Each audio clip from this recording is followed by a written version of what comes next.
We have reached the final chapter, chapter 12, and we're just going to start that, and we'll see. I obviously don't anticipate finishing today. That would be miraculous and unprecedented if I was to work through that many verses, but we'll see. We'll get a few more weeks in probably before we finish Ecclesiastes. So we'll start in verse 1, as I say, of chapter 12, but before we do, we'll pause here, we'll have a word of prayer, and then we'll read. So if you would pray with me, please. Father in heaven, we thank you for this day. We are grateful to you, Father, for the world that you have made. We are thankful for our lives, the existence that we have. We are grateful for you revealing yourself to us through your word and through your world.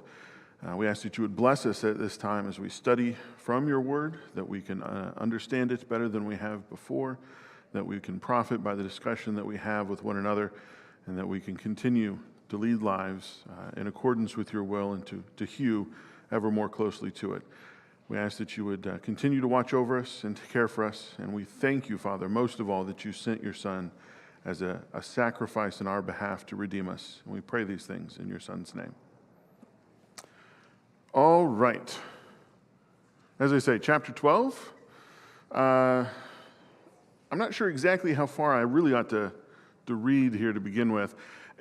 Taking these in shorter sections is sometimes beneficial simply for ease of focus, but by the same token, most of chapter 12 is actually a section that goes together, at least in terms of the number of words, if not necessarily in total number of verses. But I'm going to start with a mere 5 verses, I think, to begin with, and then we'll see how we do from there. So beginning in Ecclesiastes 12, verse 1. And remember your Creator in the days of your youth, ere the evil days come, and the years draw nigh when you shall say, I have no pleasure in them. Ere darkened are the sun and the light and the moon and the stars, and the clouds return after the rain. In the day when the keepers of the house shall tremble, and strong men shall bow themselves, and the grinders cease because they are few, and those who look out of the windows shall be darkened, and the doors shall be shut in the street when the sound of the grinding is low, and one shall rise up at the voice of a bird, and all the daughters of music shall be brought low. Yea, they shall be afraid of that which is high, and terrors shall be in the way. And the almond tree shall blossom, and the grasshopper shall be a burden, and the caper fruit shall fail. For man goes to his everlasting home, and the mourners go about the streets. All right, so we're gonna conclude Ecclesiastes much as we have begun it, with bright and cheerful and sunny ideas and thoughts and images. Of course, that is facetious. We begin with the words of the teacher saying, meaningless, meaningless, meaningless. Everything is meaningless. We end here with images that are not so cheerful. What are these images intended to represent in these first few verses of chapter 12? What are we supposed to understand from these poetic images?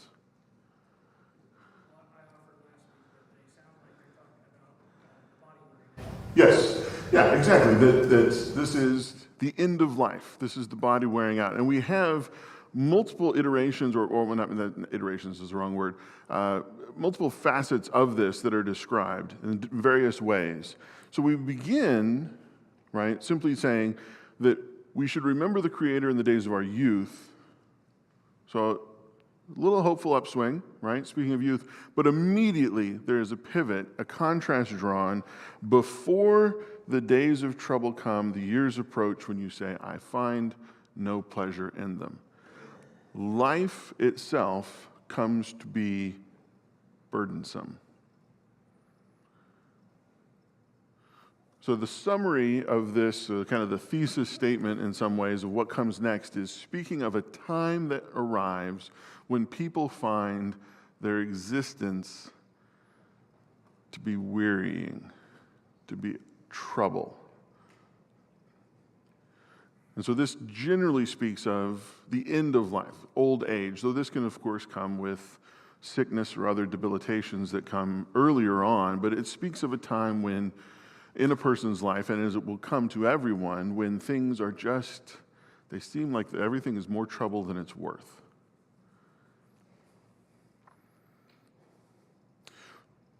So to kind of anticipate what's coming here at the end, because there is some digression, he has this initial statement in the first verse saying that we should remember the Creator when you're young and do so before your old age arrives and everything becomes burdensome. Why? Again, he's going to get to more of this summary at the end of the chapter, so if you want to cheat and read ahead, that's fine. But why? Why say this? Remember God when you're young. Well, I think it's the earlier you turn your life over to Christ, the less problems you're going to have. Okay. Throughout your life. Sure. Certainly as a simple practical matter, adhering to God and His will and His plan for things leads to a better life than you would have otherwise. For me, I can personally attest to that. Sure. Yeah, that's certainly a good reason, simply the practicalities of the matter. Yes? I'm sorry? Delay may not work out for you. This is true. If we delay figuring, I got time later, we don't always have time later, right? This is one of the things that's been covered further back in Ecclesiastes, is that we don't really have any assurances about the amount of time that we get in our lives, right? We expect everything is going to go smoothly. Who plans to have sorts of accidents and calamities befall them? People don't anticipate and plan on that occurring, right? Maybe we plan some contingencies for if it does occur, but we live our lives in the expectation that we're going to wake up in the morning, right? That you're not going to have a catastrophic car accident when you drive down the highway next. So we don't anticipate those things, and they still befall people, and we need to be aware of them. What other reasons are there to do this early? Yeah? Well, I mean, in your youth, you have young faith. And, young faith can't handle as much as mature faith. Okay. So I think, when you're young, there's less things that go wrong. I mean, there's obviously the things that you can't foresee externally. But in general, your body is okay. And then you have, time as you grow older to mature your faith so that when stuff starts to go wrong, you have your faith. Yeah, it lays a foundation of who we are in our relationship to God. That, as you say, your faith can be built and then developed and grow and mature, right? Whether it's, speaking of it as inorganic, right? We build upon a foundation, or as an organic thing, right? As a tree, that puts down roots early and has time to develop strength over this amount of time. Remembering God and being part of what He wants and having that faith in Him and developing it early on provides benefits that accrue only after time has allowed it to develop. Whereas if you don't do that early on, it's still better late than never, but you can end up struggling in many ways when you have not done it this way around. Again, it's one of those things that it's not necessarily everyone must do it this way. It is a failure if you have not done it this way. But the wisdom of these books, and Proverbs and Psalms and Ecclesiastes, through these things that are written by Solomon, is that things will work out better. This is the preferred method, rather than saying this is absolutely the only way.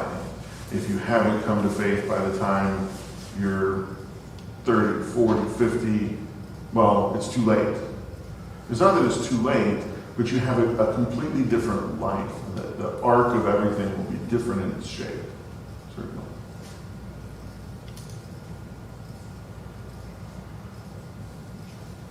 So the years approach when you will say, I find no pleasure in them. Verse 2, before the sun and the light and the moon and the stars grow dark and the clouds return after the rain. What does this mean? The sun and the moon and the stars getting dark.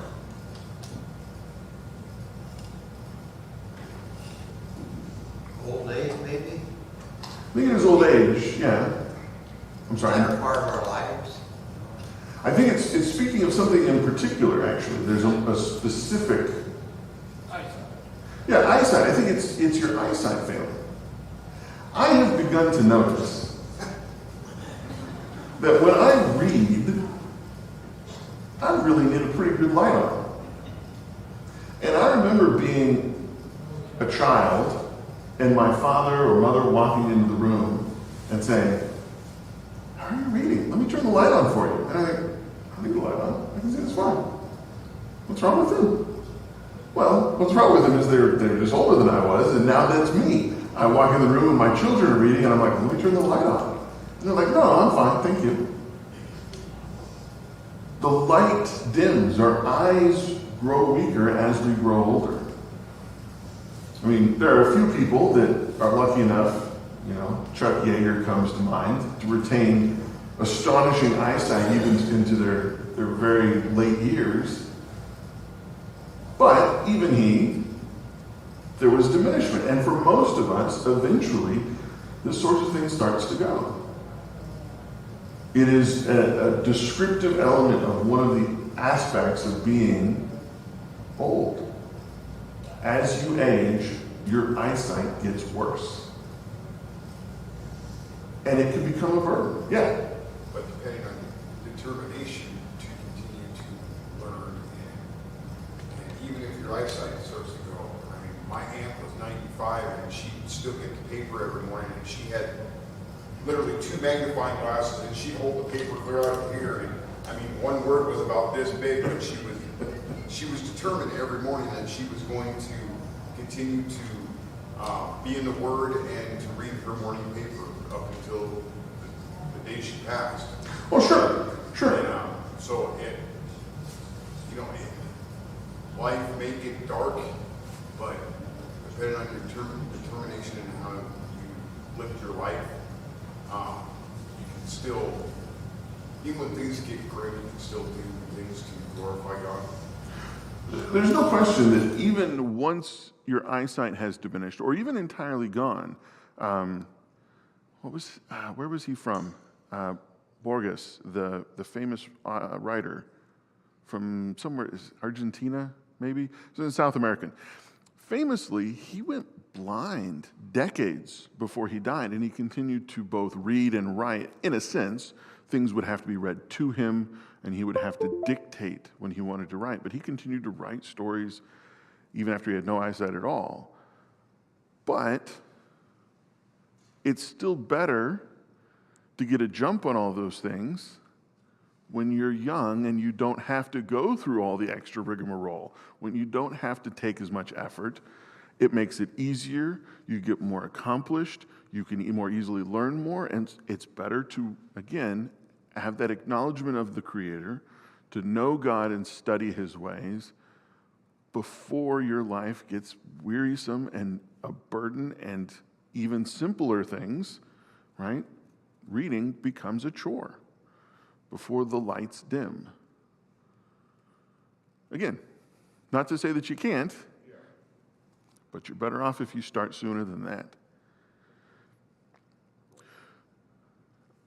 Feel free to stop me if somebody's got something else to say, but I'm just going to plow ahead since there's multiple elements of this that I wanted to make sure we get to here or touch on in this conversation. Verse 3, when the keepers of the house tremble and the strong men stoop, and when the grinders cease because they are few, and those looking through the windows grow dim. What are we speaking of here in verse 3?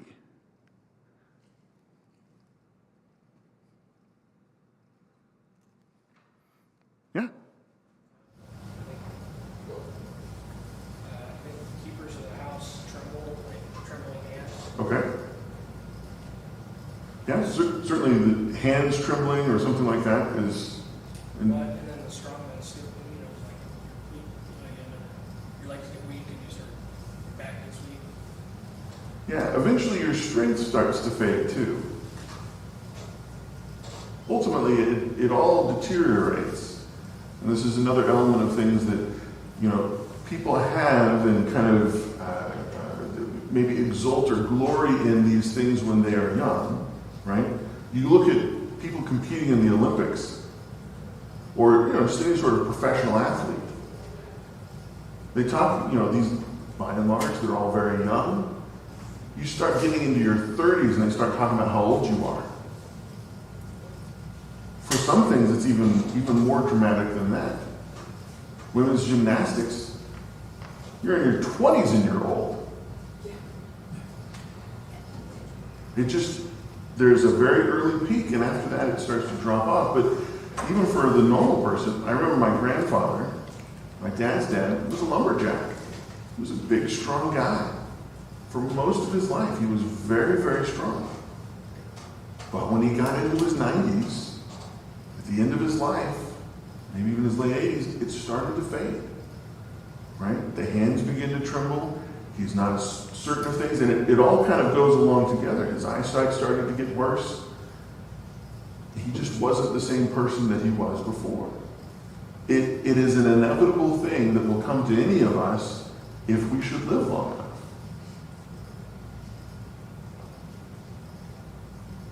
Right? You develop that stoop, and it just becomes more difficult to do the things that you were used to doing.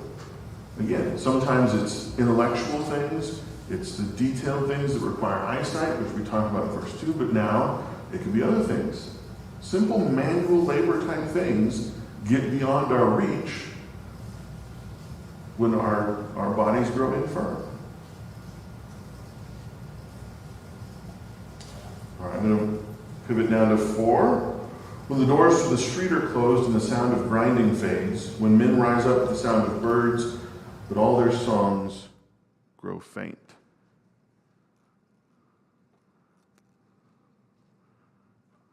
What's this verse about?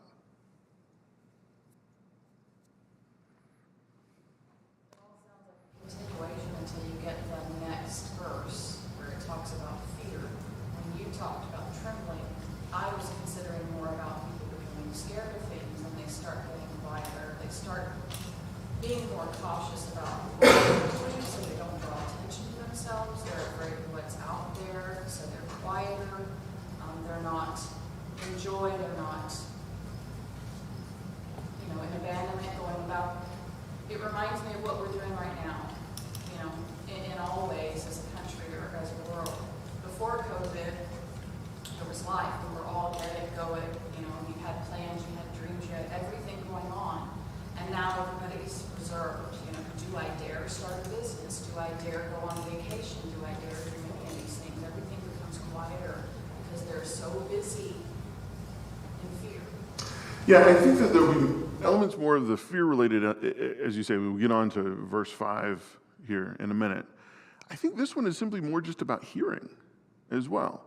Another thing that you tend to find, again, the older you get, the worse it is.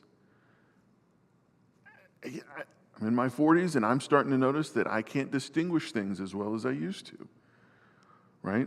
Cacophonies, when there's multiple sounds going on, I have a much harder time separating it out. I don't hear things as well as my children do. And as you get older and older, again, I think of my grandfather.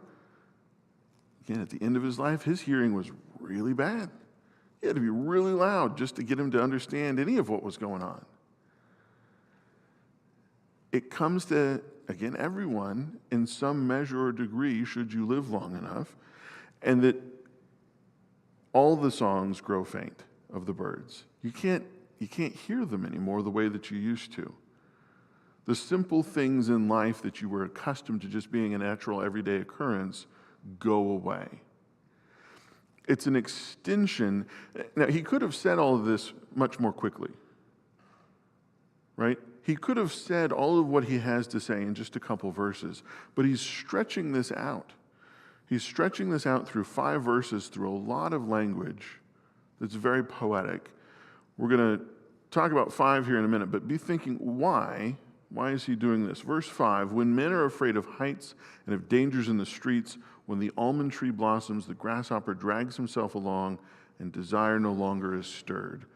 Then man goes to his eternal home, and mourners go about the streets. So he wraps it up again at the end, speaking of death, specifically speaking of a person who dies and mourners going in the streets. But he speaks of people being afraid of heights and dangers in the streets. And one of the things, again, that can come along with very advanced age, and as a consequence or a corollary to losing your sight and losing your hearing, is a growing apprehension about your inability to deal with things that occur to you. Your strength is failing. Your mind is not as quick. You can't see or hear as well. It's very easy to become afraid. I don't mean to keep picking on my grandfather, but I'm going to keep doing it because he's such a great, excellent case for this. Before he died, he came and he had to live with us when we were living in Virginia. And he became afraid fairly easily of fairly mundane kinds of things that were not actually that dangerous. And it was kind of heartbreaking, right? He was this person who, through my life and through my father's life, was probably even worse for my dad, who had been big and strong. He was fearless. He had done all kinds of amazing things in his life. And now he just didn't have the ability to do them anymore. And his mind was not what it was. And he became much more easily frightened of things that he would have taken perfectly well in stride a few years earlier. I remember he got into the habit of waking up in the middle of the night and not being, he wouldn't know where he was. It was an unfamiliar room from what he'd been used to because he'd been moved. So my youngest brother, he made him a sign for his wall. He printed it out. It was just this piece of paper. Had a big X on it, and it said, "You are here." And he just stuck it on the wall. And weirdly enough, that seemed to help. Just having something to reassure him that he was where he belonged, even if he wasn't sure where it was. Anyways, these things come when we get older sometimes, and everything seems a little more frightening. Young people and their music, and the way they dress, and groups of them together. What are they getting up to? These troublemakers. It's just a little more frightening. The world is a scary place when you stop understanding it as well, and you stop being able to perceive it as well. There's a lack of interest in things, lack of desires for things, right? The image of the grasshopper dragging himself along to me is terribly evocative of the insect at the end of its life, where it just doesn't function as it did as it slowly moves along. So why expand so much? Why dilate so long on this idea of death, decrepitude, of decline? Why spend so much time with that here? Yeah. The author is going in detail to elaborate that if you turn your life to God and believe in Him, that there is nothing to fear. So what if you lose your eyesight? So what if you lose your hearing? So what if you start to lose your mind? And it's, I mean, like even with myself, as I'm getting a little older, I'm getting more afraid of heights. It's not the fall that scares me, it's the sudden stop when I hit the bottom. Right. And like when I'm out in public, if I'm in a crowded place, I fear, but I don't fear for myself. I'm okay with myself. I fear for my family. Sure. Yeah. But the more you analyze it and the more you look at it, if you have a true belief that you're going to go on to a better place when you leave this world, there's really nothing to worry about when it comes to death. I mean, yeah, you worry about how your family's going to cope with the rest of their lives if they're here, but since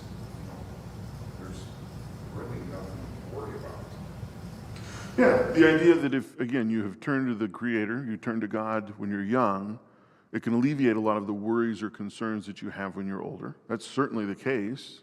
That's certainly, yeah, one way to look at this. Are there other reasons to expand upon it to this degree? His own thoughts, sharing what he's going through himself. It could well be, yeah. Just simply that this is a reflection of the time that the writer has spent thinking about this and the degree to which it occupies the writer's mind. And so, I mean, he's coming to a conclusion, but he's just kind of taking you along his thought path. Sure, yeah. Yeah, the various things that occupy him and his thoughts when he thinks about these things, listing them out. I also find that this is just kind of a beautiful set of verses. When I read it, I really just enjoy it aesthetically for the way that it conveys the meaning, right, of what's going on through this, again, very metaphorical kind of language. The images used to illustrate the kinds of things, the idea of the sun growing dim, of songs of the birds growing faint, the image of the grasshopper specifically. Any other?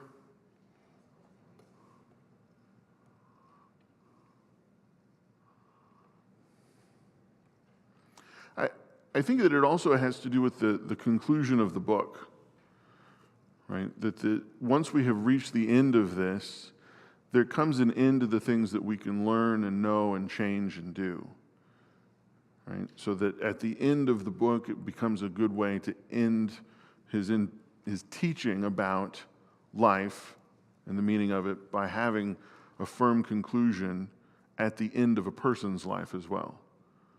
Right? Putting those two things together. And the importance of, again, doing things before you're too old to do them. People get stuck in their ways, refuse to change for no other reason than simply, I've never done it that way. You know, people become static or fixed in ways that extend beyond simply preferring not to move from where you are. Your ideas and your thoughts can become that way too.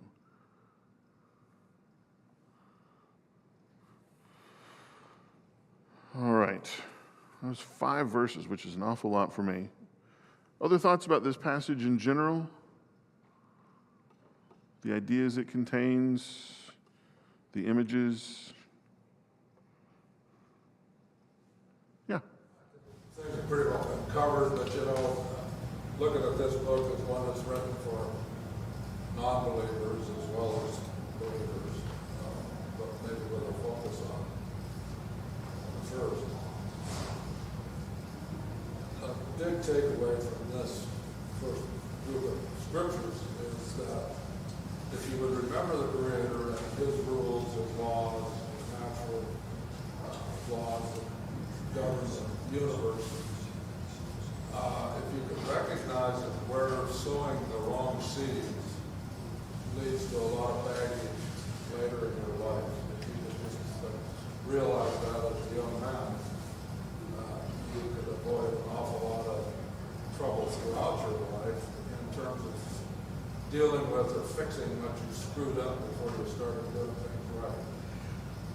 That would be a pragmatic lesson to learn for people that are not yet believers but they would, of course, have to recognize what His laws say.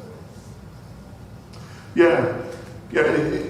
The acknowledgement of God and His rules of the kind of morality, at a young age provides a big advantage. I think Mike was talking about that near the beginning of class too, that getting that done or accepting these things earlier is beneficial, to a significant degree.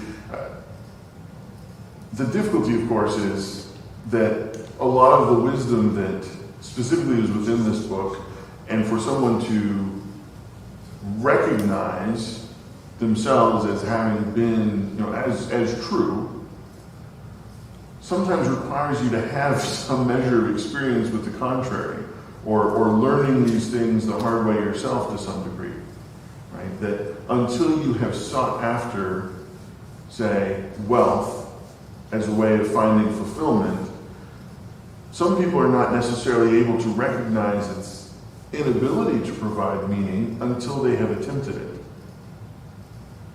It almost comes into being a kind of a catch-22, that you should remember God and his rules, you should acknowledge the Creator in the days of your youth, but who's going to do that until they have learned some lessons the hard way, that needs to be done, and that their path will be smoother if they will?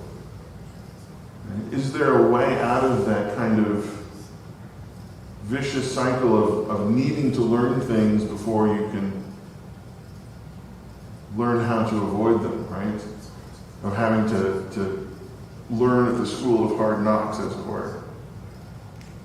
Yeah. That was the focus of my comment. There were two components to the learning to do things early, and that's perhaps to recognize Christ, be baptized, and come into the faith at a young age. That's an active direction to take. And that's great. That's what they can do that. But the other part of what I was trying to bring out was, regardless of that, if you can avoid doing things that are going to cause you a lot of trouble, if you could avoid learning them the hard way, so to speak, you know, if a guy, if that condition, if there was some way that we can pierce that problem, that veil that kind of keeps kids from how to learn the hard way instead of paying attention to their parents and grandparents and so forth. Look at the trouble that they avoid. Well, you know, and I think that that's really the only possible solution, is to have parents and grandparents, those that have come before, in some measure, make that known, right? That passing on of wisdom, that teaching of things, is really the only way out of this kind of difficulty of having to learn for yourself that this is not a way to live your life, that these sorts of things will not give you meaning and purpose. You know, these sorts of things are ultimately a vanity, a vapor, and without substance. Because otherwise, I mean, you know, people will end up having to learn that on their own as they search for meaning in their lives.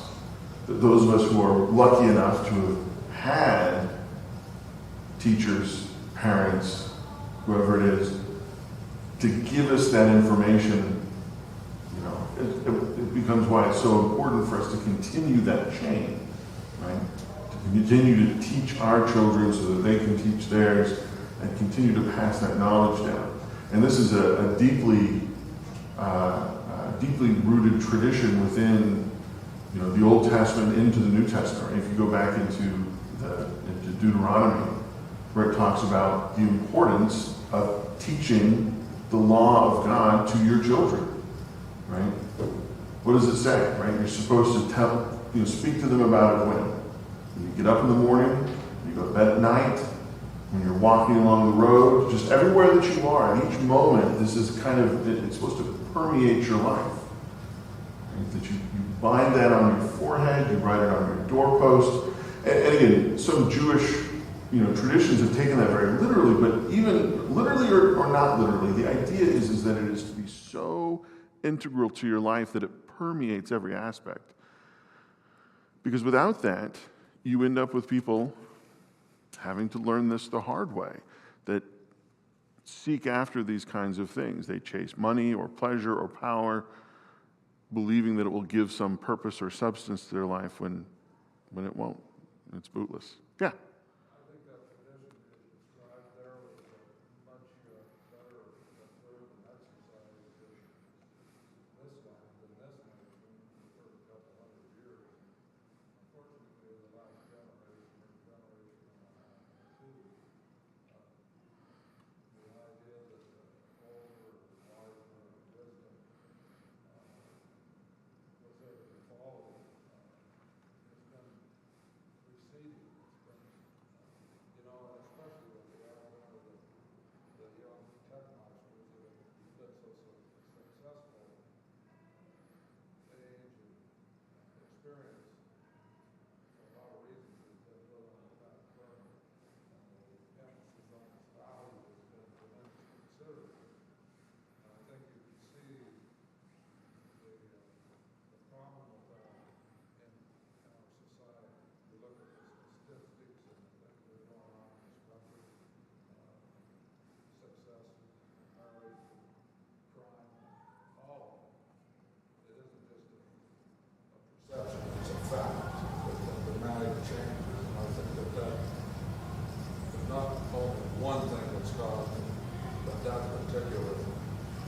particular issue has been able to settle. Sure. I mean, this is probably as good a place as any. Running short on time a little bit, but is that sort of thing, to get back to a further point of wisdom out of Ecclesiastes, this is something that has always been true and will always be true, that there is a sort of a pattern both to macro historical, nationwide kinds of things, but also at the micro level in our own personal lives. That you see this with Israel throughout the books in the history, Samuel and Kings and Chronicles, where they'll be close to God and they'll be adhering to His law and they'll be doing the right things, and they will begin to fall away. And they will fall away and they'll start to chase after other gods, and they'll set up idols. And then at the kind of the nadir of this point, God will send judgment on them and prophets to call them back, and they'll repent and they'll return, and then they'll repeat that cycle again over the next several kings. And over this period of history, they just continue running in this circle. But it's not just Israel, it's not just our nation or other nations. We do this in our own lives too, where Paul talks about it as well, where he writes himself that he does not do the things that he thinks he ought to be doing at every moment, but instead finds himself doing things that he doesn't want to do. He struggles against that constantly. He is an apostle who had this meeting with Jesus appearing to him to call him specifically to ministry, and he has these moments where he finds himself not behaving as he wishes to and having to repent and return of what he's done. And we do this I do this in my life, I'm sure, everyone in here being human and fallible in the same way that I am, that we do this. We find ourselves at different points in our life either closer or farther away from God and what we know His will is to be. And as we struggle to return, we run through these cycles at different speeds and at different levels, as a group, as a country, as individuals. It ends up being, as Ecclesiastes said, the same thing. The rivers run to the sea, and the waters go back to the place they started from, and it all just goes around in a big circle. We are trapped in this cycle of life until Jesus comes and makes the world anew. We'll never get out of it entirely, and it is a constant uphill battle to try and fight against that. All right. Kind of filibustered there a little bit at the last couple of minutes. Any final thoughts about the first 5 verses before we conclude here? All right, well, we will pick up with verse 6 next week, and then just maybe another week or two for Ecclesiastes. Thank you very much. I appreciate your time.